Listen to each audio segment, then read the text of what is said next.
یہ ہے سابق وزیر اعظم پاکستان کا شہر گجرات، یہ ہے سابق وفاقی وزیر داخلہ کا شہر گجرات، یہ ہے سابق وفاقی وزیر آبی وسائل کا شہر، یہ ہے سابق وفاقی وزیر اطلاعات کا شہر، یہ ہے سابق وزیر اعلیٰ کا شہر، یہ ہے سابق مشیر وزیر اعلیٰ کا شہر، یہ ہے سابق وفاقی وزیر تجارت کا شہر، یہ ہے سابق وفاقی وزیر کا شہر، اور یہ ہے سابق وفاقی پارلیمانی سیکرٹری کا شہر، یہ ہے موجودہ وفاقی وزیر سی پیک اتھارٹی کا شہر، اور یہ ہے کئی اہم ترین حکومتی عہدوں پر براجمان رہنے والی شخصیات کا شہر گجرات، جہاں انسانیت پانی پانی، شہر پانی پانی، گلی کوچے اور بازار پانی پانی، مگر شرم سے پانی پانی شاید آج تک وہی نہیں ہوئے جو ووٹ لینے کی خاطر عوام کو استعمال تو کرتے آ رہے ہیں، اپنی پگ اونچی کرنے کے لیے بڑے بڑے پروٹوکول تو لیتے ہیں، اسمبلی فلور پر کھڑے ہو کر بڑکیں تو مارتے ہیں، مگر بدقسمتی ہے شہر کی اور بدقسمتی ہے عوام کی، جو پھر بھی آج تک محض اپنی سہولیات کے لیے کسی مسیحا کی راہ دیکھ رہے ہیں۔ شہر گجرات جو ملکی سیاست کے اتار چڑھاؤ میں بھی انتہائی اہمیت رکھتا ہے اور کئی حکومتوں کو گرانے اور کئی حکومتوں کو سہارا دینے میں بھی اپنی ایک الگ پہچان رکھتا ہے، مگر کیا اس شہر کے بدقسمت عوام محض اسی بات پر خوش ہوتے ہیں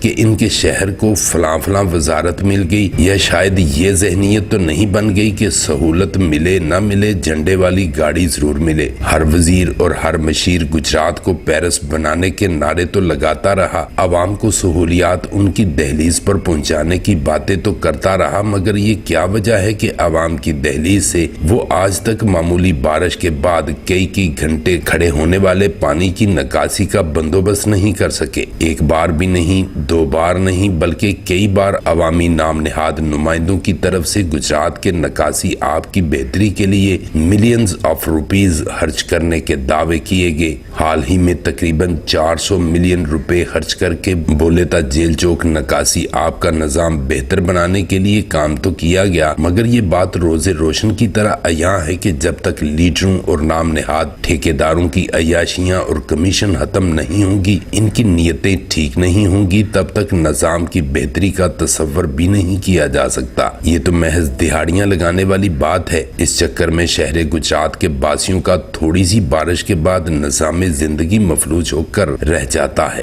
جب بھی بارش ہو تو کئی قیمتی گاڑیاں پانی میں پھنس کر خراب ہو جاتی ہیں، سڑکوں پر بنے مین ہول بھی بدقسمتی سے کھلے رہ جانے کے باعث گاڑیاں کھڈے میں جا گرتی ہیں، مگر تب کسی بھی سواری کے مالکان کے جذبات اور احساسات عوامی نمائندوں کو کبھی دعائیں نہیں دیتے، بلکہ کئی کی بد دعائیں دیتے ہیں۔ کئی بار ایسا بھی ہوا ہے کہ بچے بھی مین ہول میں گر کر اپنی جان کی بازی ہار گئے، کئی بچے بارشی پانی میں ڈوب کر جاں بحق ہوئے، حادثات میں عوام کا جانی اور مالی نقصان ہوا، مگر اقتدار کے ایوانوں تک پہنچنے والوں کے لیے یہی کہا جا سکتا ہے کہ پھر بھی شرم تم کو مگر نہیں آتی۔ حکومتیں حاصل کرنے والے عوامی نمائندوں کا تو آج صرف یہی کام رہ گیا ہے کہ حکومت اپنی مرضی کی آتے ہی سب سے پہلا کام یہی ہوتا ہے کہ اپنے من پسند ڈی پی او، ڈی سی اور تھانوں میں اپنے من پسند ایس ایچ او لگوا کر یہ باور کرایا جاتا ہے کہ گویا انہوں نے کیٹو سر کر لیا ہو، اور پھر انتظامیہ کو بھی محض اپنے مقاصد کے لیے ہی استعمال کیا جاتا ہے،